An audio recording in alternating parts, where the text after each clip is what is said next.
یہ اس کی مسکراہٹ بتاتی تھی اتنے مہینوں میں پہلی بار اس کا رویہ بہت دوستانہ تھا، جس کی وجہ سے عرصہ نے پریشانی کے بوجھ میں کمی محسوس کی۔ اجنبیت کا گراف گرا تھا، پھر اب ایسا کیا ہو گیا تھا؟ عرصہ کی سوچوں کو بریک لگے جب تقی نے ہلکی آواز میں بولنا شروع کیا۔ عرصہ تھوڑے توقف کے بعد پھر بولا، جیسے بولنے کے لیے الفاظ ڈھونڈ رہا ہو یا سمجھ میں نہ آ رہا ہو کہ بات کہاں سے شروع کرے۔ میں جانتا ہوں تم میرے ساتھ خوش نہیں ہو اور شاید کبھی رہ بھی نہ سکو۔ حقیقت یہ ہے کہ تمہاری زندگی میں جتنی بھی مشکلات ہیں ان سب کی بنیادی وجہ میں ہوں۔ میرے لیے اس طرح بات کرنا بہت مشکل ہے، مگر میں اعتراف کرنا چاہتا ہوں کہ میں ایک خود غرض انسان ہوں۔ میری خود غرضی نہیں تم سے تمہارا سب کچھ چھین لیا۔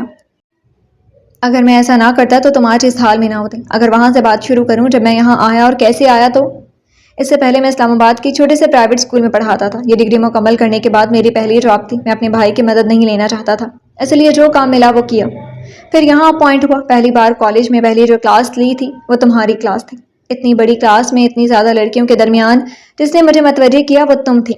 ان شارٹ، اپنی پوری زندگی میں کسی سے اس حد تک متاثر نہیں ہوا۔ یہ صرف تمہاری خوبصورتی، تمہاری معصومیت نہیں تھی۔ کالج کے تمام ریکارڈ بریک کرتا ہوا تمہارا فرسٹ ایئر کا رزلٹ، تمہارے سب ٹیسٹ، کلاس میں تمہارا سوبر اور منفرد انداز، یہاں تک کہ ٹیچرز میٹنگ میں بھی کئی مرتبہ تمہارا ذکر ہوتا تھا، اور پرنسپل اتنے احترام اور فخر سے تمہارا نام لیتے کہ میں سوچتا تھا کوئی اتنا پرفیکٹ کیسے ہو سکتا ہے۔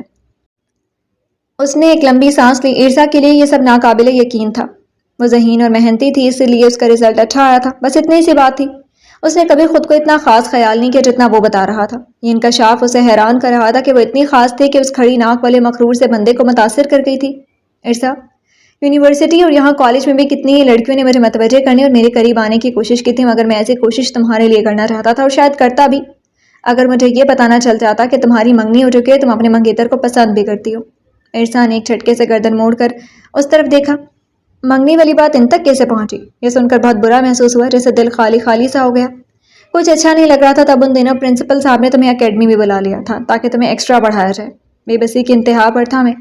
چاہتا تھا تم نظر ہی نہ ہو، اور کبھی سوچتا چلو اتنا بھی غنیمت ہے تمہیں دیکھ تو لیتا ہوں۔ کبھی سوچتا تھا تمہیں اگنور کروں کیونکہ تم میری تو کبھی نہیں ہو سکتی۔ جانتا تھا تمہاری اور میری دنیا بالکل الگ ہے، اور اس سے بھی بڑھ کر تمہارے دل میں کوئی اور بستا ہے۔ میں بتا نہیں سکتا کس طرح کی متضاد سوچیں مجھے بے چین رکھتی تھی۔ اب صورتحال اس سے زیادہ خراب ہو چکی ہے اور میں نے خود کی ہے۔ عرصہ کو لگا وہ رو رہا ہے۔ تقی خاموش ہو گیا تھا، مگر عرصہ ساکت بیٹھی رہی۔ وہ جانتی تھی ابھی اس کی بات مکمل نہیں ہوئی۔ تقی نے گہری سانس لے کر خود پر قابو پاتے ہوئے دوبارہ بولنا شروع کیا۔ عرصہ، اس روز اکیڈمی میں جب وہ سب ہوا میری غلطی تھی، مجھے اندر آنا ہی نہیں چاہیے تھا۔ میں نے تمہیں اکیلا بیٹھے دیکھ کر سوچا بھی تھا کہ اندر نہ جاؤں، تم تو چھوٹی اور معصوم ہو، تم ان باریکیوں کو نہیں سمجھ سکتی، مجھے تو سمجھنا چاہیے تھا نا۔ لیکن تمہارا ٹائم ویسٹ نہ ہو اس خیال سے تمہیں وہ نوٹس دینے آ گیا۔ میرا ارادہ نوٹس دے کر فوراً وہاں سے نکل جانے کا تھا، مگر تمہارے سوال پر رکنا پڑا، اور اس طرح اتنا ٹائم گزر گیا۔ ذرا توقف کے بعد بولا، تمہارے فادر کا مجھے تھپڑ مارنا، اس قسم کے الزام، گالیاں، آنکھیں بھیجتے ہوئے سر جھٹکا، وہ بھی تمہارے سامنے، بہت زیادہ تھا یہ۔ آپ جس سے محبت کرتے ہیں اس کے سامنے اس طرح کی کوئی چھوٹی سی بات بھی نہیں ہونی چاہیے، یہ بہت انسلٹنگ تھا۔ پھر تمہارا میری زندگی میں شامل ہو جانا، اور میرے پاس بھی تمہیں دینے کو ایسا کچھ نہیں تھا جو تمہارے شایان شان ہوتا، جو اس پریشانی کے بعد تمہاری زندگی میں کوئی آسانی لے کر آتا۔ یہ گھر جہاں میں ٹھہرا ہوا تھا، نہ کوئی سامان، ضرورت کی کئی چیزیں بھی نہیں تھیں، سہولتیں کیا ہوتی۔ کالج میں بھی ہم لوگوں کے لیے موضوع بن کر رہ گئے تھے۔ ساری صورتحال نے میرے دماغ کو مفلوج کر کے رکھ دیا تھا۔ اچانک ہر چیز کنٹرول سے باہر ہونے لگی تھی۔ عرصہ کو سخت افسوس ہوا تھا اس کی سوچ جان کر۔ وہ اس کے التفات کی ایک نگاہ کو ترس رہی تھی، اور اس نے کیا کیا سوچ کر خود کو ہلکان کر رکھا تھا۔ اب بندہ پوچھے ان سے خوشی کب سے مادی چیزوں سے مشروط ہونے لگی؟ میں کیا مادہ پرست لگتی ہوں ان کو؟ میں تمہیں وقت دینا چاہتا تھا۔ آپا نے بھی ساری باتیں سن کر یہی کہا کہ میں تمہارا خیال رکھوں، تمہیں تنگ نہ کروں، کوئی زبردستی نہ کروں تمہارے ساتھ، تاکہ وقت آنے پر تم اپنی مرضی، اپنی خوشی کے مطابق فیصلہ کر سکو۔ اسلام آباد میں جب تم لان میں بیٹھی تھی میں تم سے یہی کہنے آیا تھا، تمہیں یہی سب بتانا چاہتا تھا، لیکن تم… خیر، اصل میں جب میں اس ماحول، ان سوچوں سے کسی حد تک آزاد ہوا تو میرا دل تمہاری طرف کھینچنے لگا۔ تم سے فاصلہ برقرار رکھنا مشکل تر ہوتا جا رہا تھا میرے لیے۔ یقین کرو میں نے پوری کوشش کی تھی تم سے دور رہوں، لیکن اس رات… مجھے نہیں پتا، میں نے ارادتاً کچھ نہیں کیا، میں تو صرف تمہیں بتانے آیا تھا کہ کل ہم واپس جائیں گے، تم تیار رہنا۔ اس رات کے بعد تمہاری ناگواری بلکہ اپنے لیے نفرت بازے محسوس کر سکتا تھا میں۔ اس نے اپنے بال مٹھیوں میں بھینچے۔ مجھے معاف کر دو عرصہ۔ عرصہ کے دل نے ایک بیٹ مس کی۔ ہاں، اس نے واقعی نفرت محسوس کی تھی اپنے دل میں تقی کے لیے، لیکن اس کی وجہ وہ نہیں تھی جو وہ سمجھ رہا تھا۔ مجھے پتا ہے، اب اس معافی کا کوئی فائدہ نہیں ہے۔ میں نہیں کہتا تم مجھے لازماً معاف کرو، نہیں کرنا مت کرو، سزا دو، جو چاہے سزا دو۔ سزا؟ اف، اب آپ چپ ہی کر جائیں تو بہتر ہے۔ بہت بول لیا آپ نے۔ عرصہ کو ترس آ رہا تھا اس پر۔ وہ سمجھتی تھی صرف وہی مشکل میں، مگر تقی اس سے زیادہ تکلیف میں تھا۔ اس کو آج پتہ چلا تھا ارسا کا معصوم سا دل اس کی پریشانی کا سوچ کر پگھلا۔ اگر تم بچے کی ذمہ داری نہیں چاہتی، میرے ساتھ نہیں رہنا چاہتی، اپنے منگیتر سے شادی کرنا چاہتی ہو یا اس کے علاوہ کچھ بھی، بلا جھجک اپنی خوشی سے فیصلہ کرو۔ تم جو بھی فیصلہ کرو گی مجھے منظور ہوگا، میں تمہیں پوری طرح سپورٹ کروں گا۔ اس سے پہلے کہ وہ مزید کچھ کہتا کسی نے گیٹ زور سے دھڑ دھڑایا۔ لوہے کے گیٹ کی زوردار آواز پر دونوں اچھل کر رہ گئے۔ شام گہری ہو چکی تھی اور سردی بڑھ گئی تھی، مگر دونوں کو اس کا احساس نہیں تھا۔ تم اندر جاؤ، وہ کہتے ہوئے گیٹ کی طرف بڑھ گیا۔ ارسا نے چائے کے کپ کو دیکھا جس کا ایک گھونٹ بھی نہیں لیا گیا تھا۔ بھاپ اڑا تھا، چائے کا کپ ٹھنڈا ہو چکا تھا۔ وہ ٹھنڈی سانس لے کر رہ گئی۔ گیٹ پر ساتھ والی سمینہ باجی کا بیٹا تھا۔ مما کہہ رہی ہیں پانی بھر لے، میں موٹر چلانے لگی ہوں۔ پیغام پہنچا کر وہ واپس بھاگ گیا۔ پانی بھرنا تقی کی ہی ذمہ داری تھی۔ ارسا باہر ہوتی تو پانی کی بوتلیں اٹھا لیتی اور تقی خاموشی سے اٹھانے دیتا۔ وہ کہیں اور مصروف ہوتی تو کولر اور 2 بوتلیں خود ایک ہی بار اٹھا کر لے آتا، پینے کا تازہ پانی بھر کر کچن میں رکھا اور واپس آیا۔ ارسا اپنی چارپائی پر ٹانگیں لٹکا کر بیٹھی تھی۔ تقی ارسا کے مقابل اپنی چارپائی پر اسی کے انداز میں ٹانگیں لٹکا کر بیٹھ گیا کہ ارسا کو کچھ نہیں کہنا تھا۔ اس نے 6 مہینوں کی بات کی تھی، اتنی لمبی بات کے بعد اس کے پاس کہنے کو کچھ نہیں تھا۔ تقی کی آنکھوں میں بے قراری ابھری۔ وہ اتنی خاموش کیوں ہے؟ ارسا نے اچانک بولنا شروع کیا۔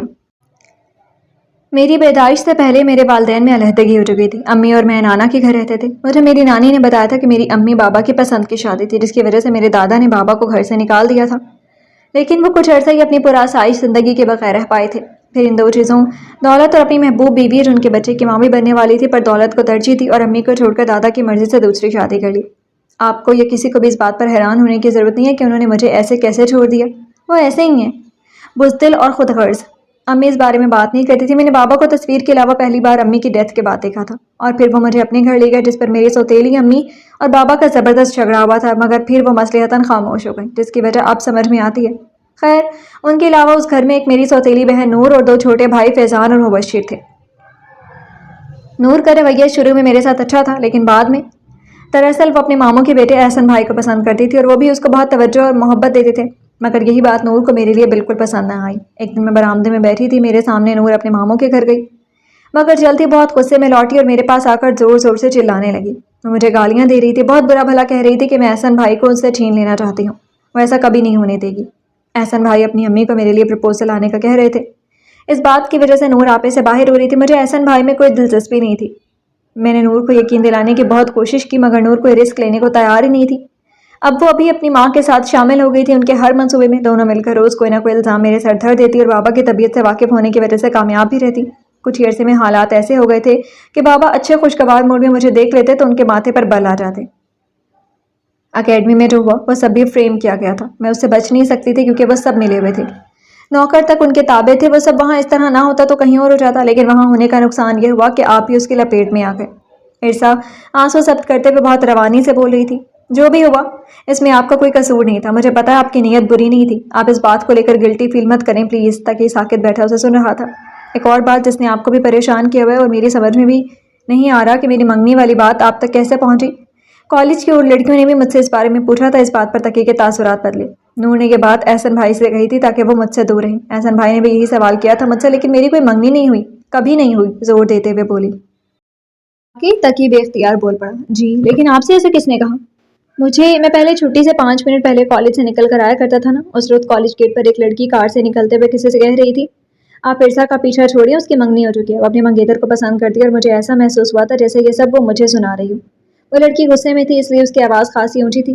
ہاں وہ نور ہی تھی جو اکیڈمی میں بھی تمہارے ساتھ آتی تھی۔ اس دن احسن بھائی کا برتھ ڈے تھا، انہوں نے نور کو اس کے اسکول سے پک کیا اور پھر مجھے لینے آئے تاکہ ہم لنچ پر لے جا سکیں۔ وہ ہمیشہ نور کو اپنی برتھ ڈے پر لنچ پر لے جاتے تھے، اب مجھے بھی لینے آئے تھے۔ نور اسی وجہ سے غصے میں تھی اور شاید وہاں سے ہی کچھ اور لڑکیوں نے سنا ہوگا یا کسی ایک نے سنا ہوگا اور آگے بات کی ہوگی۔ تاکہ سر پر ہاتھ پھیر کر رہ گیا، اس سے زیادہ آج تک کسی بات نے یوں مضطرب نہیں کیا تھا، مگر اس بات کی حقیقت کیا تھی جن کی وجہ سے اس نے ایک لمبا عرصہ اتنی تکلیف میں گزارا تھا۔ ارسا تھوڑی دیر سوچنے کے لیے رکی کہ اسے مزید کسی بات کی وضاحت کرنی تھی، پھر بولی سر میرے بابا نے آپ کے ساتھ جو کیا میں اس پر بھی بہت شرمندہ ہوں۔ نہیں کچھ بھی نہیں ہوا، بھول جاؤ اس کو، ہم کبھی اس پر دوبارہ بات نہیں کریں گے، ارسا کو ٹوکتے ہوئے قطعیت سے بولا۔ اوکے، ارسا نے اس بات میں سر ہلایا۔ اب گھر اور سہولیات کی بات کر رہے تھے۔ میں نے جس گھر میں ہوش سنبھالا وہ اس سے زیادہ مختلف نہیں تھا، لیکن وہ میری زندگی کا خوبصورت دور تھا۔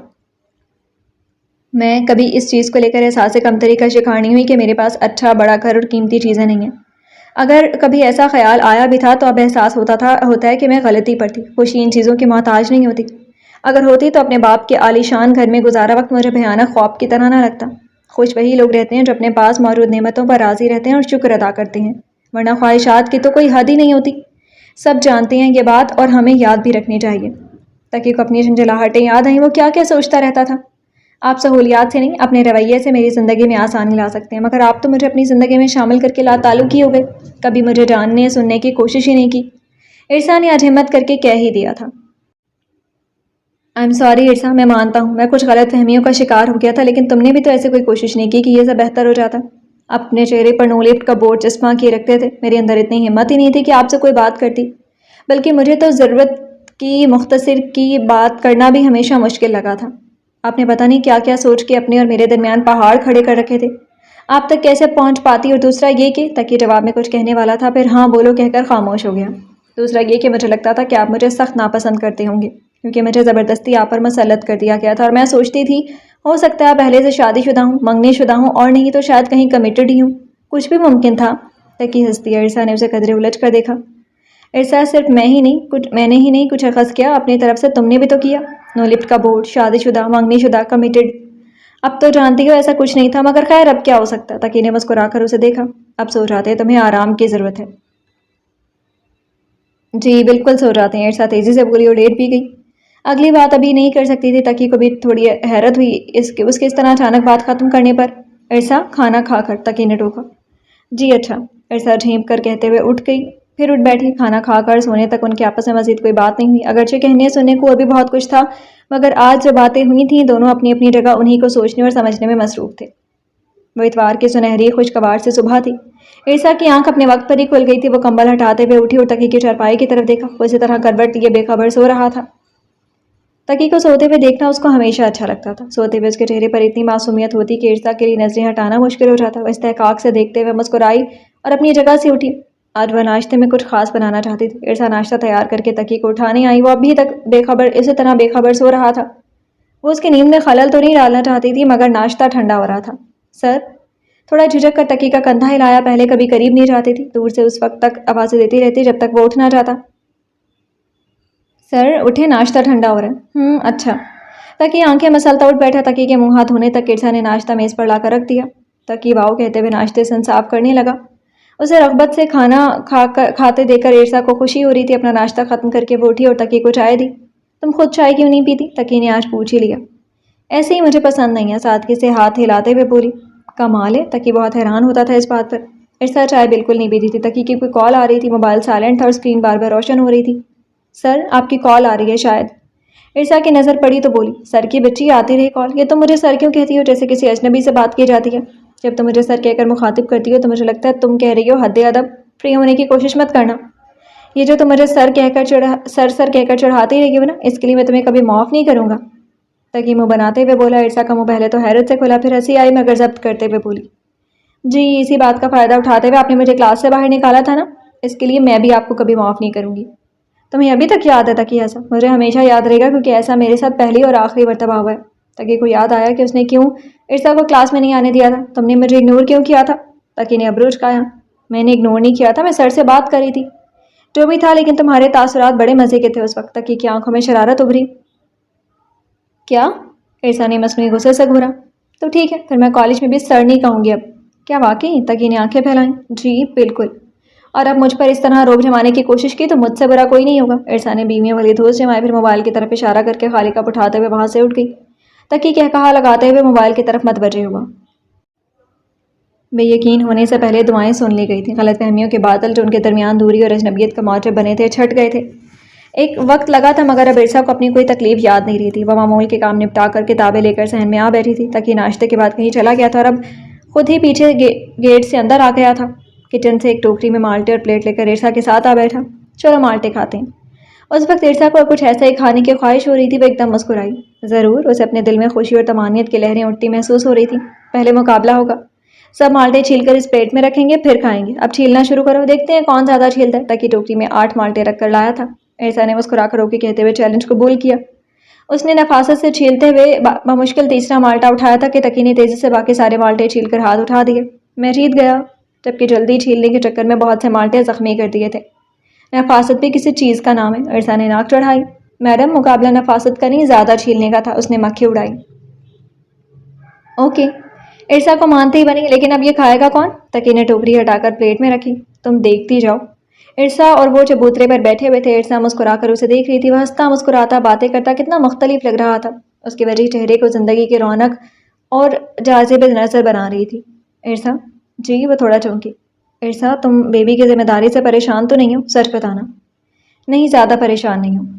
ارسا مسکرائی۔ اور کم پریشان کس بات پر ہو؟ تقی نے بے ساختہ پوچھا۔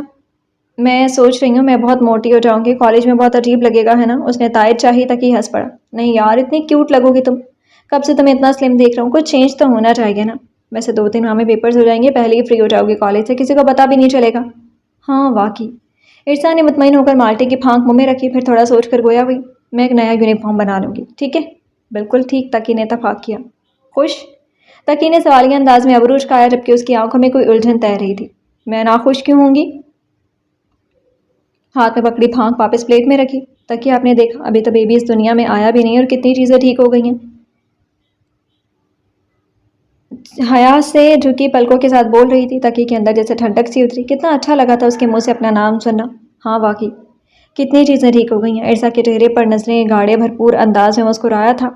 بالکل، ارسا نے سر ہلایا۔ کسی انسان کا اس طرح کی نعمت پر ناشکرہ پن جچتا ہے؟ بٹ ارسا، اسلام آباد میں وہ سب کیا تھا؟ وہ میری غلط فہمی تو نہیں ہو سکتی؟ ارسا جو ابھی تقریر کے موڈ میں آئی تھی، اس کی بات پر جھاگ کی طرح بیٹھ گئی۔ نہیں، غلط فہمی تو نہیں تھی۔ اب ارسا سے سر نہیں اٹھایا جا رہا تھا۔ تو کیا آپ اس سب کو بھول نہیں سکتے؟ ارسا نے فرار کی راہ تلاشنی چاہی۔ ویل، بھول تو جاؤں گا ہی، لیکن وہ مجھے پتہ نہیں کیا تھا کہ ازدواجی زندگی کا کیا مطلب ہوتا ہے، میرڈ لائف، میاں بیوی کے حقوق و فرائض کیا ہوتے ہیں۔ یہ ساری باتیں اگلی صبح مجھے آپا نے سمجھائی تھیں۔ ارسا نے تقی کی بات کاٹتے ہوئے تیزی سے کہہ دیا۔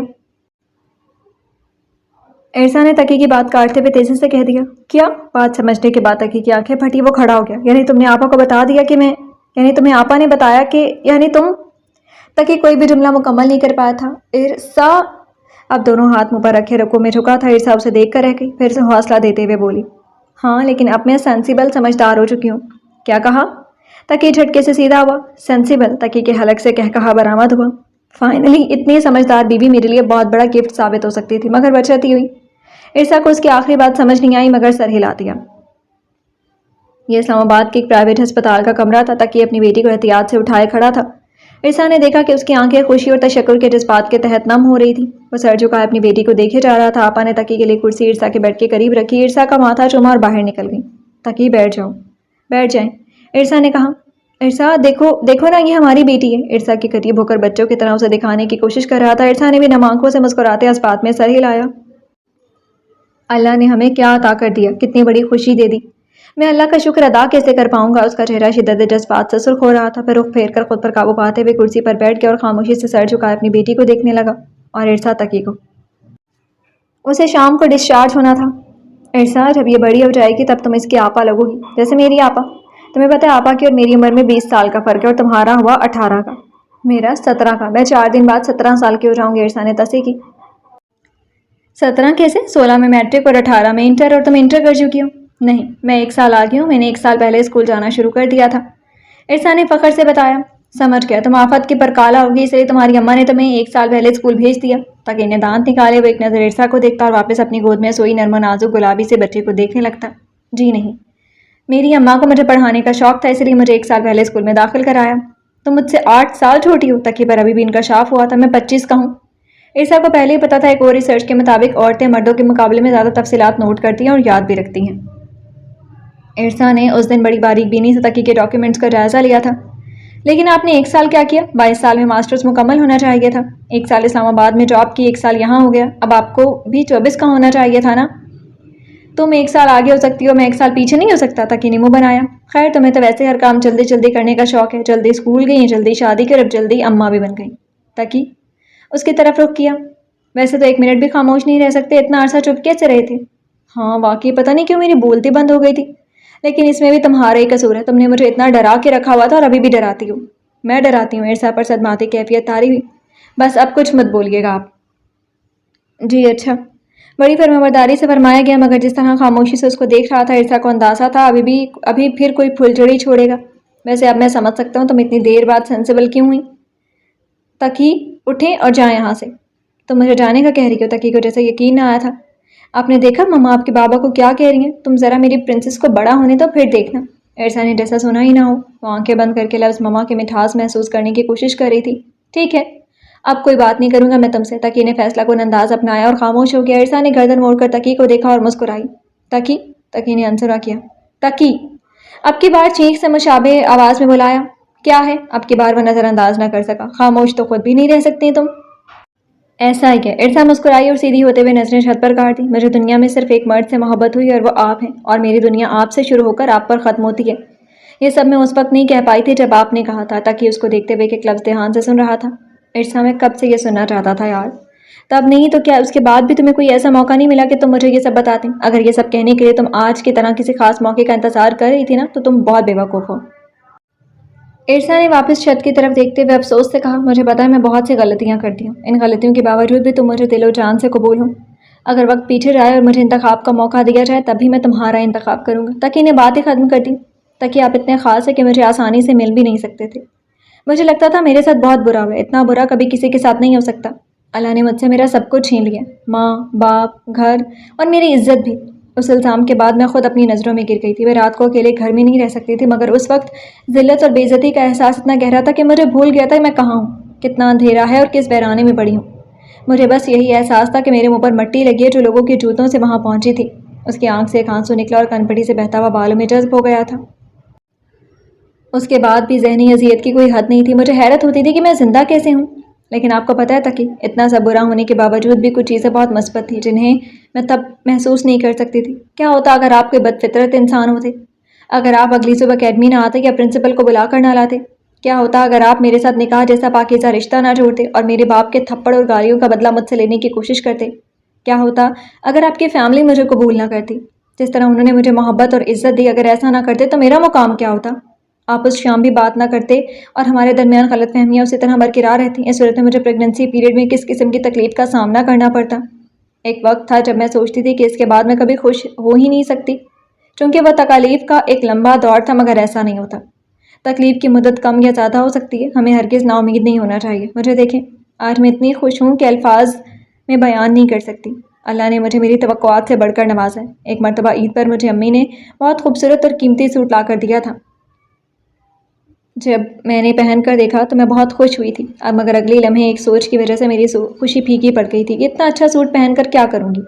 کون دیکھے گا؟ مجھے جانا ہی کہاں ہوتا ہے؟ پھر میں نے امی سے پوچھا کہ اس دنیا میں مکمل خوشی نہیں مل سکتی؟ امی نے کہا نہیں، پوری خوشی تب ملے گی جب ہم پل صراط سے گزر کر جنت میں داخل ہو جائیں گے، وہی دائمی خوشی ہوگی، تب ہم ہمیشہ خوش رہیں گے۔ یعنی دنیا میں دائمی خوشیاں تو کسی کو مل ہی نہیں سکتی، کیونکہ دنیا تو اسی لیے بنائی ہی نہیں گئی، اس کے لیے تو جنت بنائی گئی ہے۔ تقی کی مسکراہٹ ظاہر کرتی تھی کہ وہ اس بات سے متفق ہے۔